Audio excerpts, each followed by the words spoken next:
यात्रा का आनंद लेना चाहते हो तो सामान कम रखो, जीवन का आनंद लेना चाहते हो तो अरमान कम रखो। अब हमको बड़ी कई बार चिंता हो जाती, पहले बढ़िया था, केवल कन्या विवाह भंडारे की चिंता थी, अब अस्पताल की चिंता नहीं आ गई, फिर गौशाला की चिंता आ गई, फिर गुरुकुलम की चिंता आ गई। अब देखो बढ़ते ही जा रही बिल्लियां, माया बढ़ती जा रही, अब सबके लिए सोचना पड़ेगा। कल हम और शुक्ला जी बैठ के यही बात कर रहे थे, बनारस वाले शुक्ला जी, कि हमको एक ही चिंता है कि धाम आत्मनिर्भर हो जाए, क्योंकि याचना का हमारा स्वभाव नहीं है, मुंह फट आदमी है, कब किसको क्या कह दें। कल एक अधिकारी को हम ऐसा डांट दिए तो उसकी ठटरी भर गई, मूड है। एक आदमी आया था, हमने कल बताया, खूब रुपया लेके आया, बनमना गया दिमाग, ठटरी बार। बताओ कोई और होता तो कहता आगे के दरवाजे से नहीं पीछे से आओ। मूडी आदमी है, कब क्या हो जाए कोई ठिकाना नहीं। सुनो, बुरा ना मानिए, ये तो हम अनुभव बता रहे हैं, आप पर थोप नहीं रहे, फिर आपको जैसा लगे वैसा जीवन। जीवन बहुत सरलता से जियो, जितने सरल रहोगे उतने सुखी रहोगे, जितने आप सहज रहोगे उतने सुखी रहोगे, जितना अपने आप को आप टेढ़ा मेढ़ा करोगे ना उतने ही दुखी रहोगे, उतने ही दुखी। गद्दी वालों को गद्दी की दिक्कत हो जाती है, कुर्सी वालों को कुर्सी चाहिए, अब वो जमीन में नहीं बैठ सकते। अब मान लो जहां कुर्सी नहीं है तो क्या करोगे, बैठोगे ही नहीं। बोले हमारा प्रोटोकॉल मेंटेन नहीं होता। बताओ, है उल्टा काम। जितनी सहजता हो आपके जीवन में उतनी प्रसन्नता। और दूसरा, आप थप्पड़ मारकर यदि तुम बलवान हो, बहुत शक्तिवान हो, तो थप्पड़ मारकर आप 50 लोगों को अपना नहीं बना सकते, पर हाथ जोड़कर 5 लाख लोगों को अपना बना सकते। सरलता में ये ताकत। तीसरी बात, वाणी बहुत मीठी रखो, लेकिन इतनी भी मीठी ना रखना कि शुगर हो जाए। हाँ, बीच बीच में पक्के भी बने रहो, कड़वे भी थोड़ा, कड़वे नहीं सत्यवादी, पर सत्यम ब्रूयात् प्रियम ब्रूयात्। सत्य बोलो पर प्रिय भी बोलो, सूत्र है ये, सत्यम ब्रूयात्। देखो गुरुजी आपको समझा सकते हैं, चलना खुद को पड़ेगा। कथा सुनने भर से फल नहीं होगा, कथा को जब तक आप जीवन में आत्मसात नहीं करोगे। एक गुरुजी के 2 चेला थे, दोनों चेलाओं को गुरुजी को जाना था तीर्थ स्थल, तो एक एक गेहूं की पोटली दे दी गुरुजी ने। सुनो, हम 2 साल बाद लौटेंगे, तीर्थ यात्रा जा रहे हैं, गेहूं खराब ना हो जाए, बर्बाद ना हो जाए, इनको व्यवस्थित करना। ये दोनों की परीक्षा है कि कौन प्रोग्रेस करके बता रहा। दोनों ही एक ही गुरु के चेला थे, एक जैसी दोनों को पोटली मिली। दोनों चेलों ने अपने अपने गेहूं का अलग अलग काम किया। क्या, पहले चेला ने गेहूं की पोटली ली, एक डब्बा बनाया, रोज पूजा करने लगा, रोज धूप में सेंकने रखने लगा, रोज धुलने लगा, गेहूं खराब ना हो जाए, घुनना लग जाए, बर्बाद ना हो जाए। रोज पूजा आरती करने लगा, रोज सुखाने लगा, रोज धोने लगा। लेकिन दूसरे चेला ने ये नहीं किया।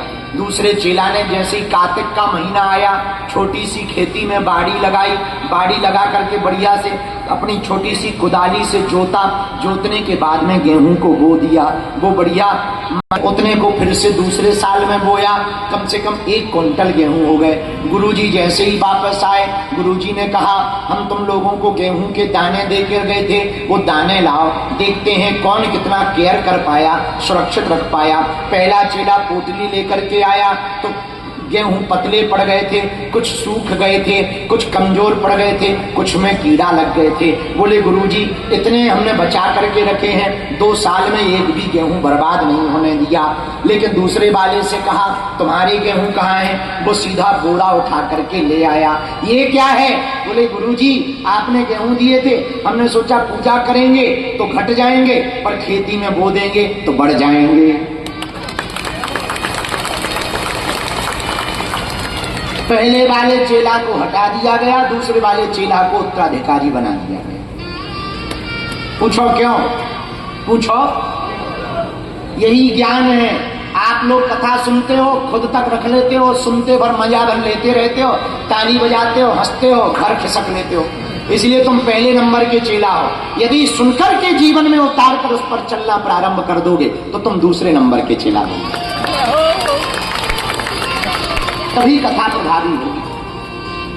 तो भगवान पर भरोसा तो रखो, पर पुरुषार्थ भी करो। क्या करो? बोलो। पुरुषार्थ बिना करे नहीं मिलता है, करना तो पड़ता ही है। पुरुषार्थ में दृढ़ रहो, और पुरुषार्थ में पीछे मुड़ के ना देखो कि हम कितने चलाए, ये देखो कि बचा कितना। यदि 1000 कदम की दूरी पर मंजिल है तो 1 कदम आगे बढ़ाओ, 999 बचेंगे। 2 बढ़ाओगे 998 बचेंगे। 100 कदम बढ़ जाओगे 900 बचेंगे। एक ना एक दिन तो 1000 हो ही जाएगा। और इस जन्म में नहीं होगा, अगले जन्म में होगा। कुछ लोग कहते हैं महाराज हम तो ऐसे गुरु की खोज में जो डायरेक्ट ही भगवान को मिला दे। ठटड़ी केवल मूसर चंदा, डायरेक्ट काय को मिलने के चक्कर में पड़े। 1 कदम बढ़ा, कम से कम दूरी तो कम हुई है। 1 माला खिसका, बुद्धि तो ठीक होगी, विचार तो ठीक होंगे। 2 माला जपो, सत्विचार तो आएंगे। 3 माला जपो, धीरे धीरे माला बढ़ाते जाओ, और अपने आप ऐसा कोई महापुरुष संत मिल जाएगा जो तुम्हारी बाहें पकड़ करके परमात्मा से मिलन करवाएगा। हमारे पूज्य श्री सन्यासी बाबा, दादा गुरु जी की जब हम शरण में यहाँ रहते थे मंदिर में, तो दादाजी तो बड़े विरक्त फक्कड़ महात्मा थे, बड़े फक्कड़ थे, तपस्वी भी थे। हमारे दादाजी एक बात कहते थे, सुनो बेटा, बुंदेलखंड में बिटवा कहते हैं, सुनो बिटवा, जीवन में चरे बेटी रहना चाहिए, मतलब चलते रहना चाहिए। नदी बहती रहती है इसलिए वो समुद्र तक पहुंच पाती है, हवा चलती रहती है इसलिए वो बादलों को परिवर्तित कर पाती है। वैसे ही जिंदगी भी यदि चलती रहे तो जिंदगी बदलती रहे। ठहरा हुआ जल खराब हो जाता है, कीड़ा पड़ जाते हैं, इसलिए चलते रहो। अजय जी जब हमको दूसरी तीसरी बार मिले कथा के जजमान में, बोले गुरुजी हमको भगवती की कृपा चाहिए, साधना चाहिए। एक हमारे मामा जी हैं, शायद भग गए होंगे, केशरी नंदन, कहाँ गए? बाहर गए। हमारे सगे तो नहीं है वो, और सगे से बढ़ के हैं मामा जी। उनकी एक बात हमको बहुत अच्छी लगती है, पंडित जी सुनो ध्यान से, तुम्हारे काम की बात। वो जब भी हमारे पास आते हैं तो हम बल्कि चतुरता से कहते हैं व्यापार सब ठीक है, आशीर्वाद है, खूब चले। वो हाथ जोड़ के पता है क्या कहते हैं? वो तो सब ठीक है गुरुजी, आशीर्वाद दो कि और हमारा भजन बढ़ जाए। हाँ, एक ही बात को हमेशा बोलते हैं, आशीर्वाद दो हमारा नाम जप और बढ़ जाए, हमारा भजन, हनुमान जी के हमको दर्शन हो जाए। कितनी अच्छी बात। गुरु के पास जाकर के यदि ये मंगाओ, हमें और गुरु की तो पता नहीं, हम अपनी कह सकते। इतना मन आह्लादित हो जाता है, इतना मन प्रसन्न हो जाता है, ये लगने लगता क्या लुटा दे इसको। अब हम तो साधारण जीव हैं, साधारण मनुष्य हैं। जब हमारे मन में ये भाव है कि इन पे क्या लुटा दें, तो विचार करो, यदि हम भगवान से भगवान को मांगेंगे तो वो क्या नहीं सोचेगा कि हम क्या ना लुटा दें। अपनी बात बता रहे, हम दूसरों की नहीं बता रहे।